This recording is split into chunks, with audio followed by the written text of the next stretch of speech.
doing the same thing and expecting different results. Isn't that insanity? At some point, the monotony has to be broken. But how? When leading, one way to foster change is challenging the process. This leadership approach does not look the same at every level. Understanding what it means and how to go about effectively challenging the process is a good start. All right, let's jump right into challenging the process. We're going to define the practice of challenging the process, look at responsibilities, traits, and strategies, look at the contextual applications of challenging the process, provide some resources and key takeaways. So, defining this leadership skill of challenging the process, it's questioning the status quo and pushing for improvement, even when change feels uncomfortable. And this leadership skill is probably the most difficult, particularly for public educators and public administrators and public leaders in schools, because the system is the system. You have policies, you have bureaucracy and all of that, and it can be very difficult to push back against that. But the most effective and productive school leaders do challenge the process in some shape, form, or fashion. They can seek opportunities to improve practice, question the status quo, take thoughtful risk, and learn from mistakes. So why does challenging the process matter? Education is continuously changing. So if you're not challenging the process, you're lagging behind. It prevents stagnation. It encourages innovation, and it builds continuous improvement. So by challenging the process, you're setting the culture within your school that, hey, the status quo is not good enough. We always want to be looking for new and better ways to educate our students. So the importance of challenging the process in regards to the other skills that we talked about, inspiring a shared vision, modeling the way, which we've already covered. When you don't challenge the process, it devalues the vision because leaders are unwilling to do whatever it takes, right? So you're talking about inspiring a shared vision, but you don't challenge the process, it undermines the vision, because what if the vision requires you to do something that's different than the prescribed policy or the bureaucratic process? You have to be willing to challenge that. So modeling the way, without modeling how to challenge the status quo effectively, followers may become hesitant to try new things, and the leader has not affirmed this behavior. So if the leader's not willing to challenge, you can't expect your followers, your staff, to challenge either. Enabling others to act, the leader is perceived as not willing to clear the path for followers to achieve the vision. So by not challenging the process, you're not allowing the mechanism, the means, or the pathway for others to achieve the vision. And then last but not least, encouraging the heart becomes unsustainable simply because the followers don't believe what you're doing. They don't believe in it because you're not willing to take that extra step of challenging the process to allow them to execute that shared vision that you harp on. So what are some of the core responsibilities? You want to identify ineffective practices. Okay, so you want to support staff through change. You want to encourage innovation, remove barriers, and use data to guide decisions. Okay, so when you're challenging the process, using these responsibilities within your practice will effectively make your challenge successful. So what are your responsibilities in action when you're challenging the process? What does it look like? It could be revising of outdated policies. You can pilot new instructional strategies, introduce purposeful and effective technology, redesign professional development, address inequities, and shift and increase expectations. Any one of these can be viewed as challenging the process. It's not that you have to do all of these in order to be viewed as challenging the process. No, this is what challenging the process may look like in certain contexts. And as we mentioned in the opening, not every school building, not every school leader is going to challenge in the same way, because everything is subjective when you're in your respective buildings and districts. So, what are some strategies you can use for challenging the process? Start with pilot programs. Maybe you take one grade level and say, we're going to try this new innovative design, instructional approach with, just our fifth graders, or we're going to do this just with our ninth graders to actually see what works. You use data to assist, invite teacher and student voice, learn from best practices, and reflect regularly. These are some strategies you can use when you're in the process of challenging the process. So you also want to create a safe environment for risk taking. When you begin challenging the process as a leader, it may be foreign to your building, right? It's like, oh, we're doing something different. One, there's going to be hesitancy for buy-in, okay? And then two, they're going to be looking for consistency.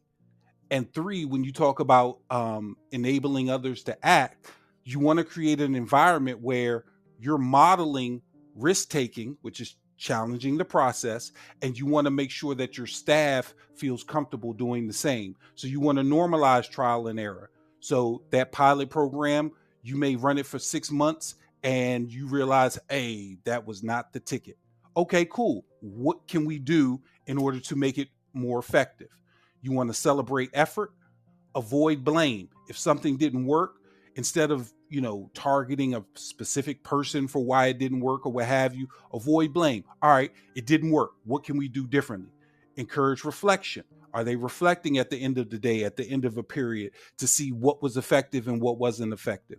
And then provide coaching. Yes, as a school administrator, you should be providing coaching to your staff, whether it's individual or in a group setting. Coaching. So what are some of the key leadership traits you need when trying to challenge the process? You need courage, curiosity, open-mindedness, resilience, and a growth mindset. Okay. The resilience and the growth mindset to me are most vital, because when you're talking about challenging or changing things, you have to remain consistent. You're gonna face some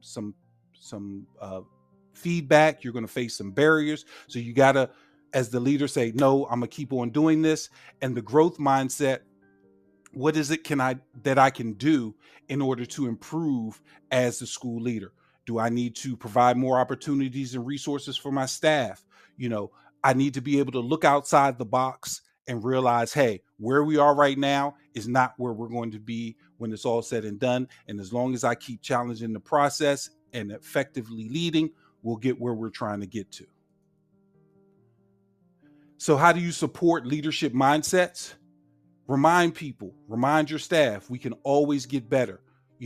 We could be the top school in our district, but we may not be the top school in our state. Well, there's room for growth. Failure is feedback. I used to always tell my students, I've never failed at anything in life. Why? Because everything was a lesson. I learned from it. I just learned what not to do. So failure is feedback. Innovation takes time. You got to remind your staff, hey, it's not going to happen overnight. We've been doing the same thing for the past 5 years. We're trying to change that. It's going to take more than 3 months in order for our culture to shift, in order for us to see some of the results. And change is a process, and that's along the same lines as taking time, being patient, but just remaining consistent. So when you challenge the process, how does it impact school culture? It actually shifts it, okay? Because you have increased trust. All of a sudden, your staff knows that you're going to go to bat for them and you're going to protect them. All right, we're going to do something different. I don't need you to worry about the consequences. I'll take on the district when they have questions. I'll protect you. Okay, you have increased trust. You engage You engage staff and students. So now all of a sudden, because we're challenging the process, we're taking more information and feedback from the staff and the students about what they think we need to do in order to improve. It increases stronger instruction because you're trying new and innovative approaches for instruction, and ultimately it'll improve outcomes. So here's some resources for challenging the process in regards to implementation. Here we have a list. It's not an exhaustive list, but it's a very robust list of practices that leaders can attempt to implement in order to challenge the process. And on the right-hand side here, we have the evaluation tool. So when you pick the practices that you're going to do, you can evaluate them using the tool on the right. So what are some of the key takeaways? Challenging the process is not an easy step, but it's vital.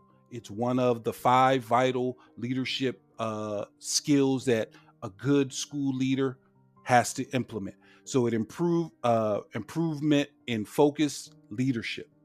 Improvement focused leadership. I apologize. Improvement focused leadership. We're constantly looking for ways to get better. We're not, stagnant. We're not settling for the status quo. You have balanced risk taking. Nobody's saying that all of a sudden you go from a school with walls to a school without walls. No, we're saying you look at your situation. What are some of the things that we can do? Where can we push back a little bit to get a little more flexibility and autonomy within our building? A supportive culture matters. Supportive cultures matter. I'm sorry, I don't know what's happening at the end of this video. Supportive cultures matter, meaning when you challenge the process, you're challenging the status quo. You're giving your staff the confidence to know that, hey, my leader has my back. I'm trying different things and my leader supports that. And courage drives growth. So in order to challenge the process, you have to remain courageous. You have to be able to say, hey, I know there may be some setbacks. There may be some challenges from outside the building. There may be some challenges with inside the building, but I'm willing to deal with those things because I know ultimately the end result, we grow as a result of me challenging this process as a leader. Let's take a look at what it means to challenge the process. We hope that was helpful. Be sure to like, comment, and subscribe. See you next time. If you found this video beneficial, feel free to support this channel via PayPal or CashApp. 50 cents, $1, or whatever you like. All support is appreciated. This allows us the means to keep making great content.